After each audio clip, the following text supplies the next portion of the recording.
Hello everyone, it's Art Russell here at Think Twice on YouTube and thinktwice.me at wordpress.com.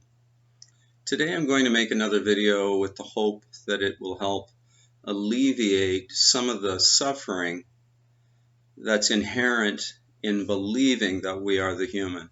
Now I know that sounds odd, human, because we've been conditioned from day one to believe that we are the human.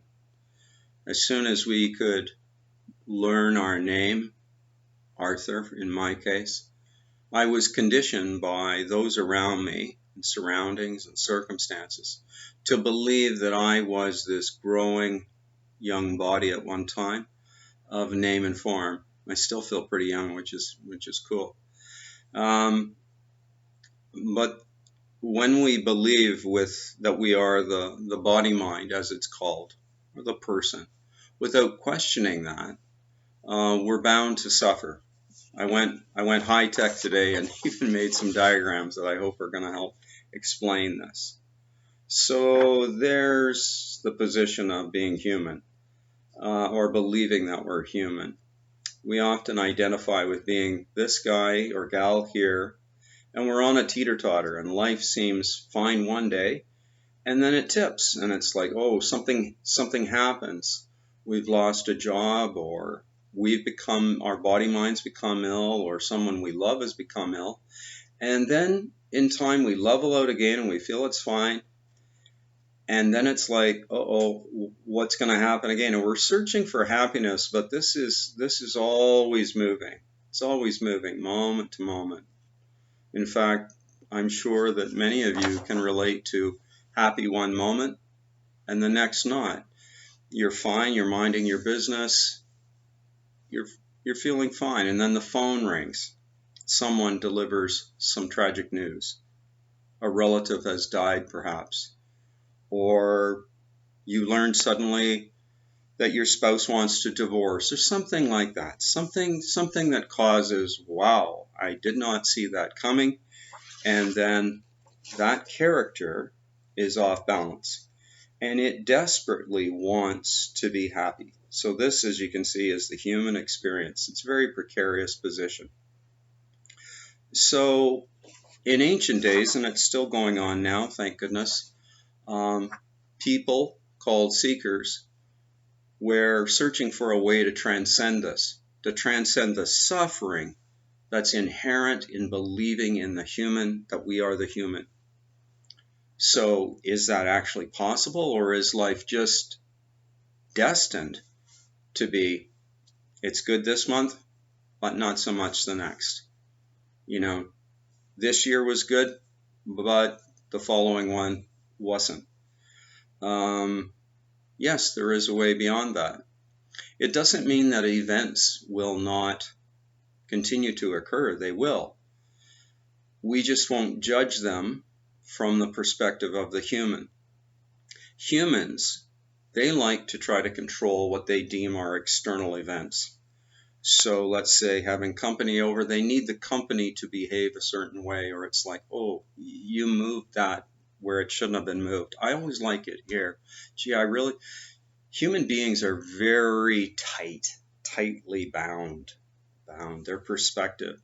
We've seen it. Some people play it a little looser. They can be happy with, well, put it wherever you like, this item or that. There's other people who need it really constricted. So that's the human condition. So the way out of that, and here we go with the next high-tech slide here, or drawing, is a practice called neti-neti. And you see, here's the person. This is the root. Or believing that we are the person is the root, which can be pulled out once we question it through self-inquiry. And the practice of neti-neti is one of the ways to pull out our notion of the person that is suffering. So neti-neti is a Sanskrit term which means not this, not that. So it's basically pointing to objects, and we would maybe say, let's say if we relate it to our body, I could say, it's my hand but I am not that. Strangely, we kind of think we are, but if the hand was taken off, would I still have this perspective of I apparently living in the world? And yes. So one of the easiest ways that I found to see that I was not the body mind, not the person, was to question my name. Now, I knew for years I couldn't be a name, I couldn't be a paramedic. Now, that's going to sound odd because I apparently worked at that career for almost 36 years. But I would think that most of my colleagues would, if they hear this, would know that I didn't call myself a paramedic. I said I worked as a paramedic. A lot of people identify with their definitions of self. Nationality is a strong one. Some people are like waving that flag. I'm Canadian, I'm American, I'm Indian, I'm whatever nationality. Or gender is another one. Strongly male or strongly female. Race, culture, status, financial status is another one. I am this.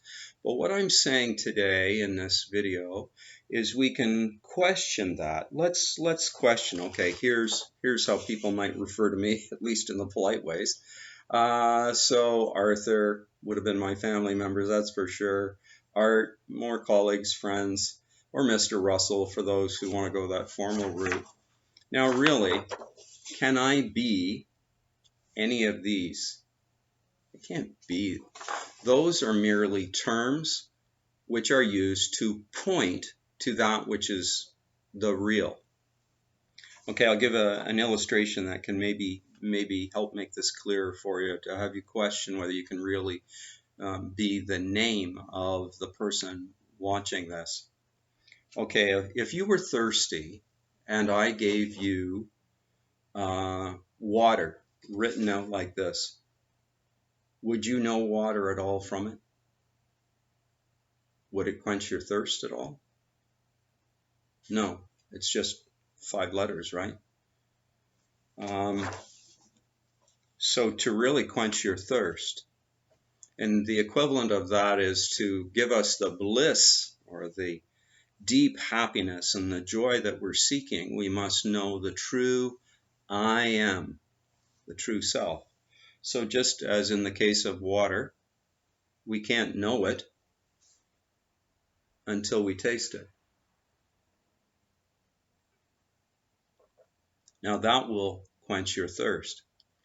The same thing goes with knowing what we really are. It's often referred to as that.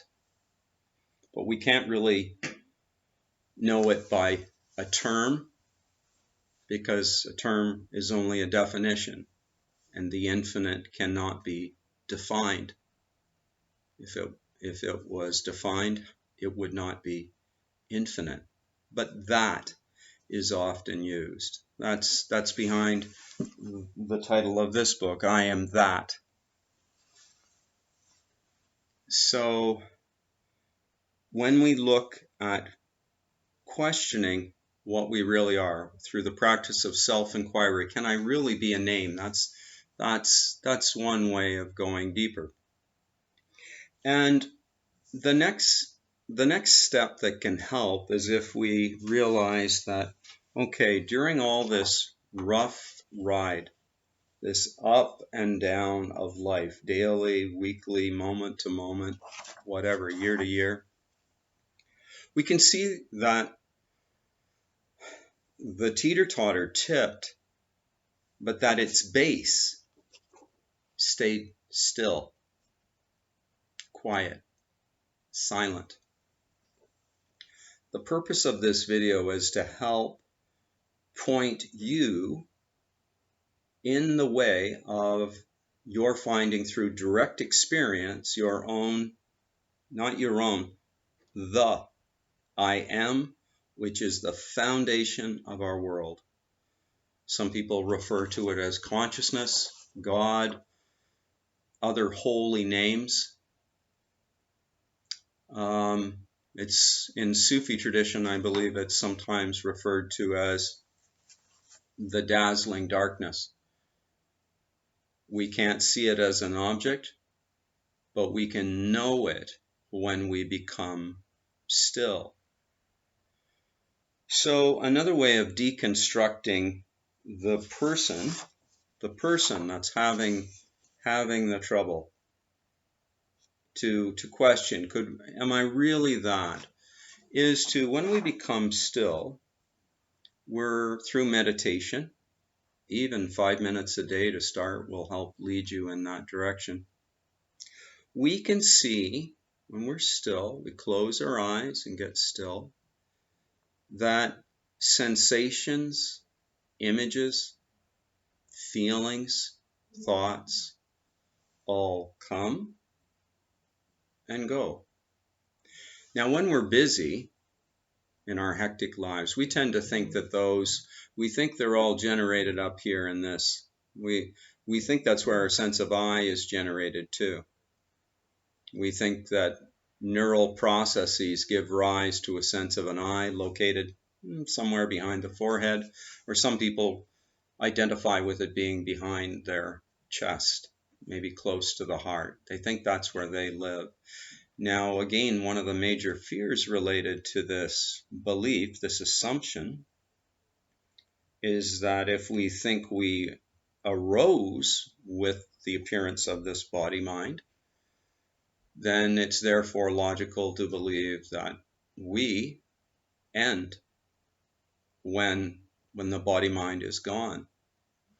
What I'm sharing with you today is what has been shared for centuries, and I'm hoping that I can just at least do a little bit towards sharing that to help alleviate some suffering. What we see when we move deeper into this is consciousness is the key for us to have any experience whatsoever. When we go deeper, we see that we have an experience of the body, we have an experience of the mind in consciousness. How could we have experience without consciousness? So what I'm saying, as I've drawn in this illustration, is that consciousness, I am, or the Bible states it as, I am that I am, is our foundation, not the material world. I'm saying that the material world rises in consciousness. Now, that may sound very odd too, because we're used to assuming that it is there when we're not apparently looking at it. And I'm saying that's not the case.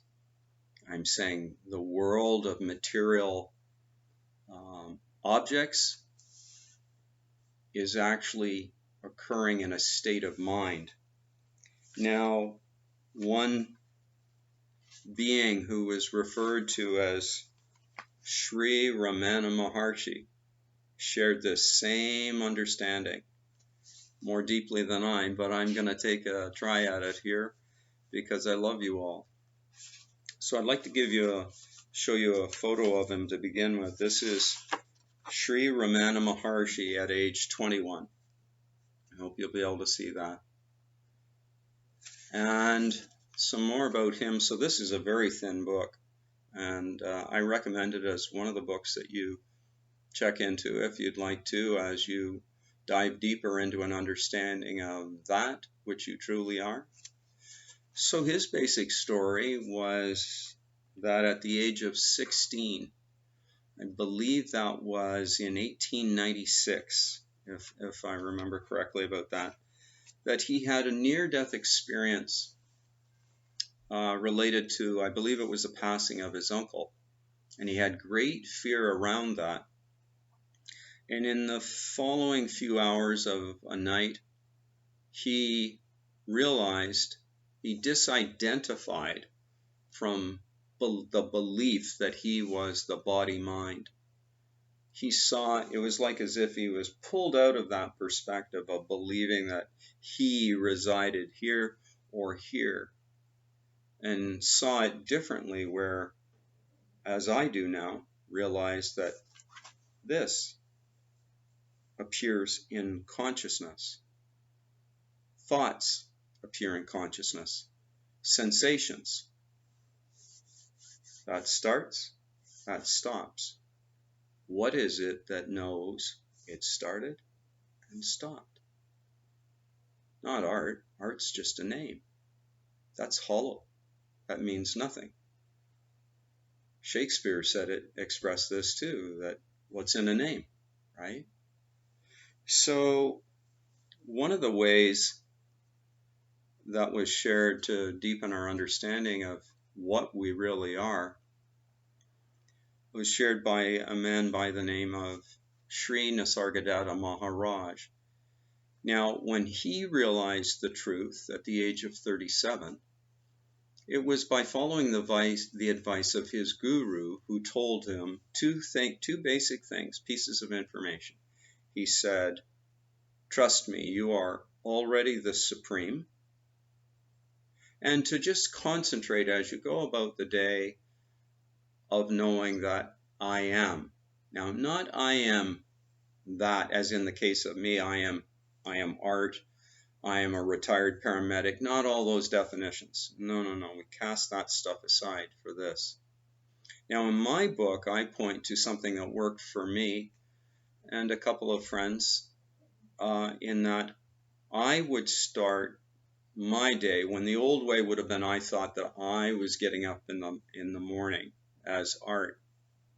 If you lie in bed in the morning just for even a minute or two and get stabilized in I am aware of, that to me begins this separation from the position that's related, a false identification with being the person. So you can imagine that you were the empty open space of the room instead. Intelligent, empty, open space. And I am aware, let's say you see your hand, or you see your foot, your legs, and you say, I am aware of the hand. And then it starts a subtle shift, if held too long enough, where you're disidentifying from being the person. Now, I'm not saying that you should just intellectualize that. If you do, you're just pretending. But what I'm saying is, like, to just go through your day remembering, oh yeah, I'm not art. It's like, no, that doesn't work. We need to become still, as the Bible says, be still and know that I am God. Now, I know that can seem kind of blasphemous to say I am God, and I would agree with that. If you believe that you're the person, believing you're God, that's an egoic kind of tragedy. Actually, it's not good. I'm not saying it's misguided. I feel comfortable saying I'm an aspect of God, as are 8 billion others, and all the lower, or not lower levels, but different levels of animals, of birds, of wildlife, of all in nature. So what I wanted to share with you from this book, Who Am I, is, so I'm saying that the nature of this experience right now is just an occurrence in consciousness, basically dreamlike. Now, just in case you think, okay, you've been having we better call 911 for you. Let's just look at this book a little bit before we make that call, okay? A questioner, a seeker here asks Sri Ramana Maharshi, will there not be realization? And by that he means realization of true self, and self is usually capitalized to differentiate between it being a lowercase self, like Art the character. Will there not be realization of the self even while the world is there? And they've got in brackets here, taken as real. And he says, as you can see here in the highlight, there will not. So he's saying as long as we take the world to be real, I'm not saying it doesn't apparently exist. I'm saying it's made of mind.